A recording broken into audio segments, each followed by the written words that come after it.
আসসালামু আলাইকুম। আপনারা সবাই ভালো আছেন তো? আলহামদুলিল্লাহ, আল্লাহর রহমতে আমরাও সবাই ভালোই আছি। তো আমি আজকে আর একটা নতুন রেসিপি নিয়ে আসলাম।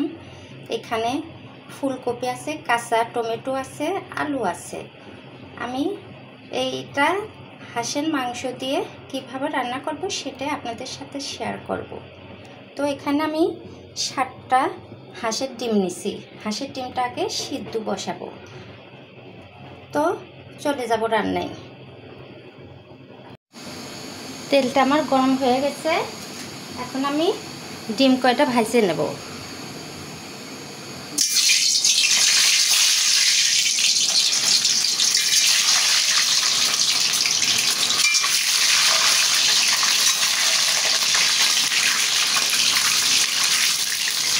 একটু লবণ দেব, একটু হলুদ দেব,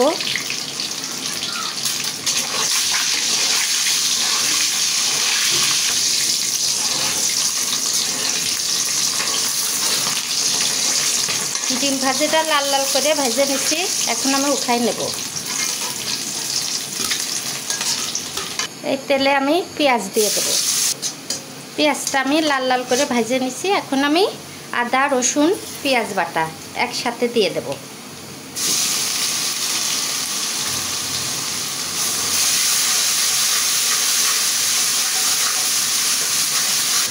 আদা রসুনটা আমি ভালো করে কষিয়ে নেব যাতে কাঁচা গন্ধটা চলে যায়।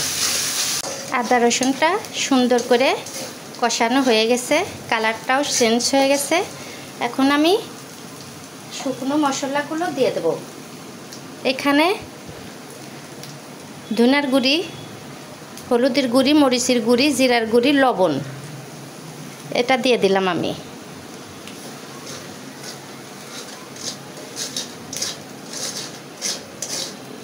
এখন আমি একটু পানি দিয়ে দেব।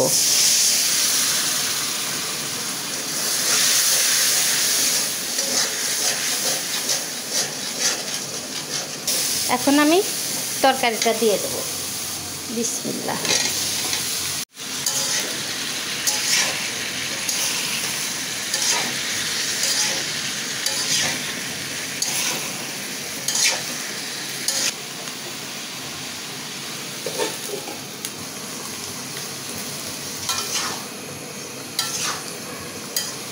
সিজনের সবজি ফুলকপিটা একটু সিদ্ধ হতে সময় লাগে, এখনও একটু শক্ত শক্ত আছে।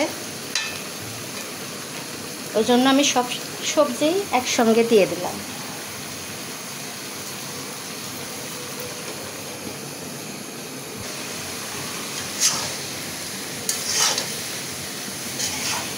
আমি এখন ঝোলের পানি দিয়ে দেব। বিসমিল্লাহ।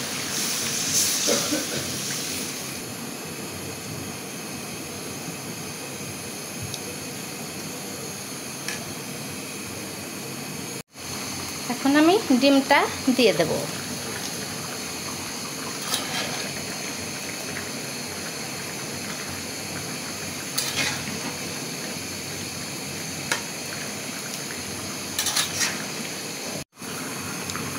আমি এখন একটু ভাজা জিরের গুঁড়ি দিয়ে দেব।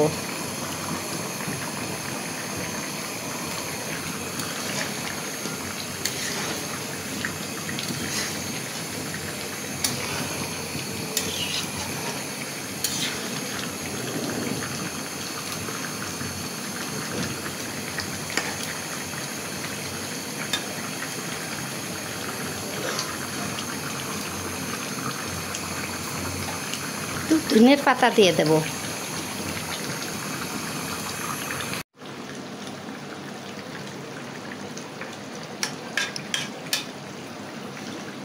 তরকারি রান্না হয়ে গেছে, আমি এখন নামিয়ে নেব। তো হয়ে গেল আমার ফুলকপি কাঁচা টমেটো দিয়ে হাঁসের মাংসের ঝোল। তো রেসিপিটা কেমন হলো অবশ্যই কিন্তু কমেন্টস করে জানাবেন, আর লাইক শেয়ার করে আমার পাশে থাকবেন।